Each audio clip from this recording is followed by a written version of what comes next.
Queridos irmãos e irmãs que aqui estão presentes, vocês que estão em casa, querido Padre Leandro, seminarista Luiz Gustavo, meus queridos, hoje aqui nós nos encontramos nesta igreja dedicada ao glorioso mártir São Sebastião.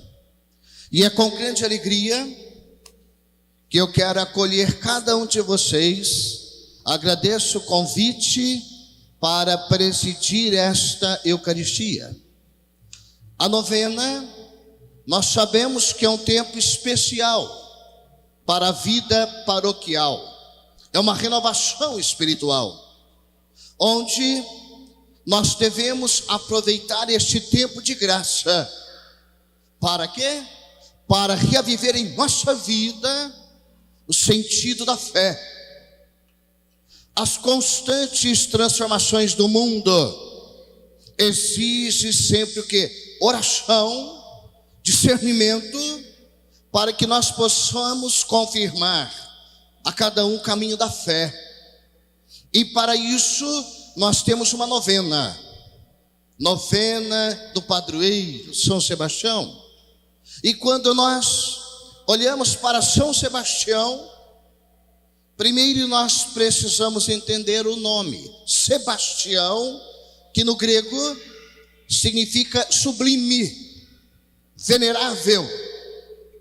Sebastião, nascido em 256 em Narbonne, na França, depois se mudou para a Itália, onde ele entrou para o exército romano.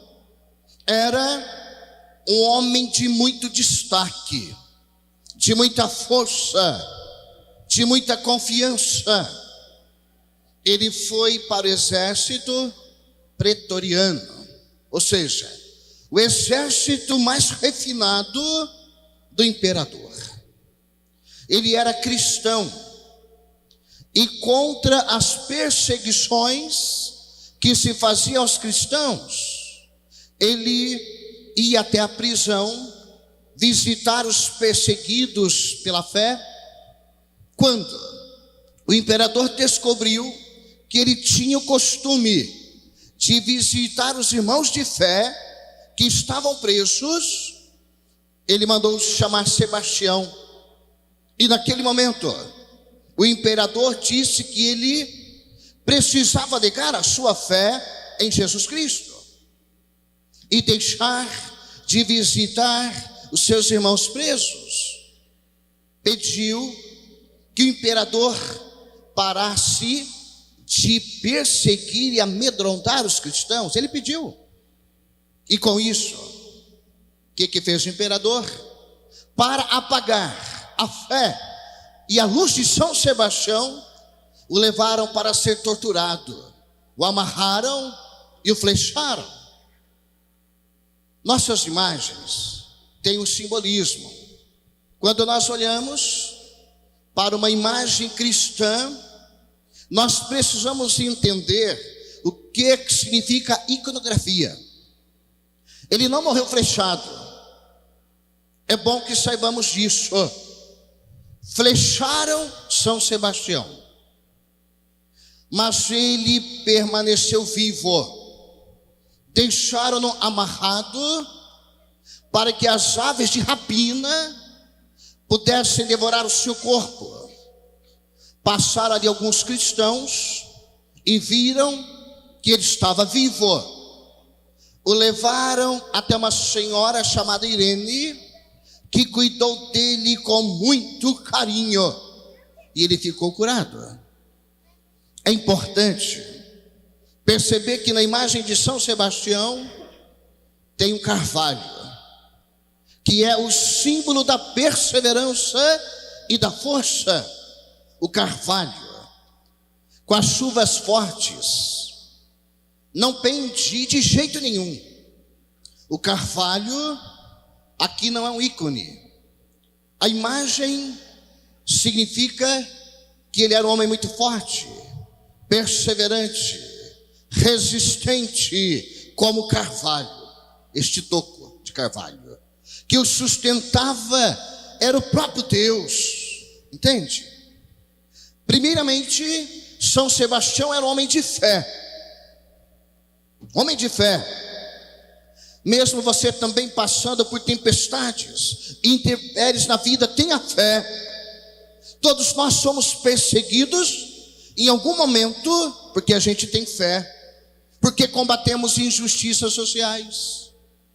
Mas você não pode temer, porque a simbologia do carvalho te manterá firme. Ou seja, esta veste em São Sebastião é para mostrar os dois martírios de São Sebastião. A veste é vermelha, para memorizar o sangue. E depois que Irene cuidou de São Sebastião, ele voltou novamente na presença do imperador, que ficou assustado. Por quê? Agora o viu vivo, achou que ele estava morto. Mais uma vez ele pediu que o imperador se convertesse e parasse de perseguir e matar os cristãos. E o imperador ficou muito irado e pediu mais uma vez,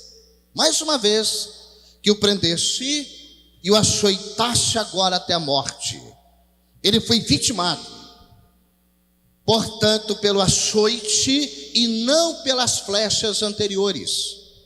São Sebastião, ele visitava os presos, ele fazia caridade para com os pobres, vida incessante de oração, revestido do Espírito Santo, um homem temente a Deus.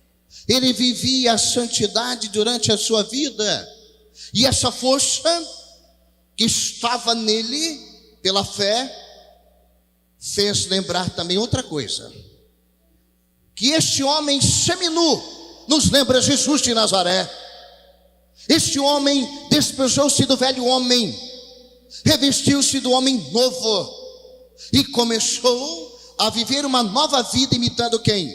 A Jesus Cristo, pela ação do Espírito Santo, reavivando o dom de Deus em sua vida, como nós em nossa crisma. Ele morre tomando até a última gota do seu cálice de amargura, mas não voltou atrás. Por quê? Porque ele acreditava. São Sebastião viveu como um outro Cristo. No latim nós falamos alter Christe aqui na terra.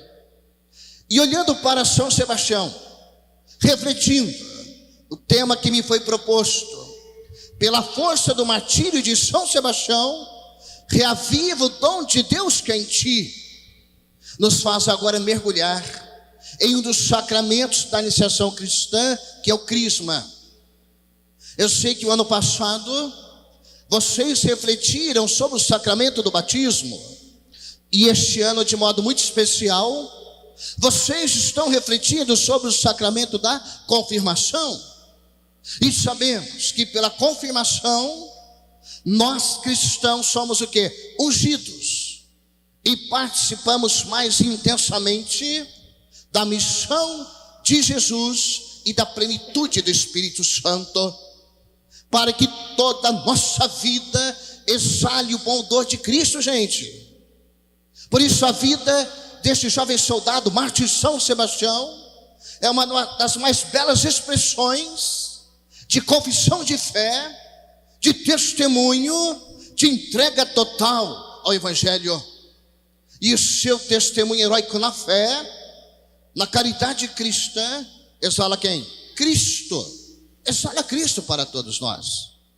Só para vocês entenderem um pouquinho o que o sacramento da crisma representa para cada um de nós. Quem aqui é crismado, levante a mão. Que bom. Numa cidade simples em Minas Gerais havia um pároco zeloso, e lá havia falta de catequistas. Este padre também teve que dar catequese aos sábados para os adolescentes que se preparavam para a crisma. E esse padre era também muito fiel ao conteúdo programático da catequese. Muito bem. E esse padre trabalhava fielmente as lições para debater com seus catequizandos. Em uma das lições, o tema era: quem é Deus? Os catequizandos deveriam estudar e trazer para o próximo encontro e debater quem é Deus. E um começou a responder que Deus é um ser perfeitíssimo. O outro disse que Deus é maravilhoso. O outro ainda disse que Deus é santo. Muito bem. Mas lá no cantinho da sala, sentado, tinha um adolescente quietinho, que depois de 30 minutos nada havia falado. O sacerdote e catequista perguntam a ele: o que você refletiu, jovem? O adolescente tímido ficou com as bochechas vermelhas e respondeu assim: Deus é todo cuidadoso. E essa resposta não estava no livro para meditar e refletir. O adolescente respondeu que de fato não havia refletido e nem lido o texto anteriormente, mas diante das outras respostas, ele havia se lembrado que Deus era todo cuidadoso. E disse mais, que o pai estava desempregado já havia alguns meses por causa da pandemia. A mãe lutava contra o câncer. O irmão mais velho havia fugido. A luz da casa havia sido cortada. E durante a semana estava cortada a energia. E ele teve que catar latinha nas ruas para ajudar em casa. Porque sem a luz não havia como ler o texto. Mas antes de ir para o encontro de catequese, o pai chorava próximo à mesa. E a mãezinha, bastante fragilizada pela doença, ouviu assim do pai do menino: não chora, meu bem, não chora, porque Deus cuidará de todas as coisas. E continuou: eu não sei, padre, se Deus é todo poderoso, como falaram aqui, mas eu sei que Deus é todo cuidadoso. Ponto final. O padre, que era culto, também formado, disse ao seu menino: essa foi a minha melhor aula de teologia e a melhor catequese da minha vida. Deus realmente é todo cuidadoso. Deus é cuidadoso, gente. Deus é todo cuidadoso no amor, no zelo, na misericórdia. Entende? Ele é também sim todo poderoso, disse o padre, mas o que sobressai é o seu cuidado. E disse mais o padre: eu gostaria que vocês saíssem deste encontro e mudassem de vida. E hoje eu digo para vocês que estão nesta igreja, que vocês saiam desta missa renovados, com isso no coração, que Deus cuida de você, que Deus é todo cuidadoso, e que você possa reviver o dom de Deus que é em ti, porque você é crismado, você foi marcado com um selo indelével, você é crismado, e você tem que transmitir um Deus todo cuidadoso, um Deus amoroso. E quando nós olhamos para o evangelho de hoje, nós percebemos que Jesus estava sempre em movimento. E João Batista, repleto também do Espírito Santo, ele reaviveu o dom de Deus sempre nele. É bonito. E ele testemunha a missão do Senhor, dizendo: eis o Cordeiro de Deus que tira o pecado do mundo. Jesus não é filósofo, não é político, não é um libertador, mas Jesus é o Cordeiro, gente, que se dá no altar em cada Eucaristia. E quando João Batista está falando, testemunhando, ele apresenta a vinda de Jesus, dizendo: eis o Cordeiro de Deus. E agora não se sacrifica mais os animais como no Antigo Testamento. Jesus trocou o lugar. Ele agora é dado por expiação, derramou seu sangue por cada um de nós. Jesus é o Cordeiro de Deus, meus queridos. Ele é o próprio Deus, se faz Cordeiro. Todas as religiões oferecem sacrifício, só que agora o homem agora oferece o sacrifício à divindade. Mas com o cristianismo acontece uma mudança radical. Deus oferece o seu Filho em sacrifício à humanidade. E só Jesus pode tirar o pecado do mundo, porque Ele é o quê? O Cordeiro de Deus. E nós olhamos aqui e percebemos que a obra de Jesus, ela foi consumada aonde? Na cruz. Na cruz. Cruz para nós católicos não é vergonha, é sinal de resistência de um Deus que nos amou até as últimas consequências. Por isso, você, nós estamos cobertos pelo sangue do Cordeiro que tira o pecado do mundo. Eu sou crismado, você é crismado. Jesus, o Cordeiro de Deus, Ele tira o pecado do mundo. Ele perdoa os meus pecados, os seus pecados. Nossa vida, gente, é muito frágil. Estamos envelhecendo. Você pode pintar o cabelo da cor que você quiser, não tem jeito.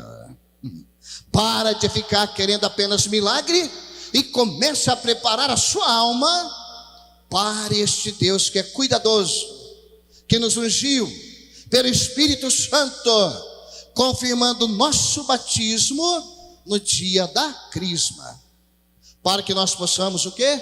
Reviver o dom da fé que há em nós. Meu irmão e minha irmã, que nós possamos levantar os olhos e ver Jesus Cristo em cada irmão. João Batista, olhando para Jesus, viu nele o próprio Espírito Santo. João Batista, olhando para Jesus, viu nele o Filho de Deus.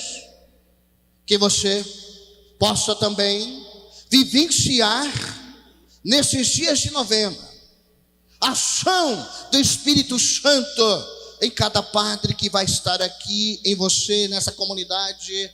Que nós possamos ver no outro o próprio Deus, gente. Tem muita gente adoecida porque é um poço de ódio, de rancor. Essa pessoa está se matando aos poucos. O teu ódio te adoece, te envenena, te mata. Olhando para Jesus com os olhos de João Batista, eu tenho que olhar para os outros como meus irmãos. Todos somos ungidos pelo Espírito Santo. Para quê? Para revivemos o dom do Espírito Santo em nós. Se você não perdoar, eu sinto muito, ninguém vai conseguir te curar. Perdoar não é fácil, mas ainda é um remédio que alivia, que sara a profundeza da nossa alma. Tem muita gente morrendo porque é um poço de veneno injetado no coração, vivenciando os festejos do nosso glorioso mártir São Sebastião. Que nós possamos nos colocar diante dele como um exemplo vivíssimo do dom de Deus que é em nós. São Sebastião, que veneramos, que invocamos nessa novena, ele foi, como todos nós, escolhido por Deus para a graça do batismo a serviço da igreja. Ele teve uma vocação particular, a qual Deus o chamou, desempenhou. Ele recebeu de Deus excelentes carismas, dons, para testemunhar a fé, praticar a caridade e padecer com o martírio. Se uma vocação é um dom especial de Deus, ele não poderia ter cumprido os deveres cristãos, unidos à função de militar, para depois ser coroado com a grande graça de derramar sangue por Jesus Cristo. Meus queridos, todos nós, cada um ao seu modo e em seu lugar, somos também chamados por Deus, primeiramente para o batismo, e depois somos confirmados para Crisma para testemunhar a nossa fé diante das intempéries da vida. Sim, que nós sejamos uma igreja viva, confirmada na fé pelo Crisma. Todos nós recebemos o Espírito Santo, os carismas que nos foi confirmado pelo Crisma. Que nós possamos rogar ao Espírito Santo e ao final da nossa vida aqui nesta terra possamos um dia alcançar o céu. E que nós possamos nesta novena divulgar o nosso cristianismo na vida profissional, em casa, no trabalho, nessa comunidade, como fez São Sebastião, reavivando o dom de Deus que há em nós. Eu convido você agora, que está aqui, você que está em casa, fechar os olhos, feche os olhos, baixe a cabeça. Ó glorioso mártir São Sebastião, que fostes tão corajoso em viver como cristão, no meio tão adverso da fé, alcançai-nos de Deus, por Jesus Cristo, a graça de uma ardente fé, corajosa e destemida, nas adversidades, e que possamos, unidos a Cristo, pela graça do batismo e da crisma, professar a fé, professar o amor, professar o Espírito Santo. E hoje, Senhor, nesta novena, confirmamos com o nosso crisma o dom da fé que existe em nós. Que Deus, por intercessão de São Sebastião, nos abençoe, nos purifique, em nome do Deus que é Pai, Filho e Espírito Santo. Amém. São Sebastião, rogai por nós. São Sebastião, rogai por nós. São Sebastião, rogai.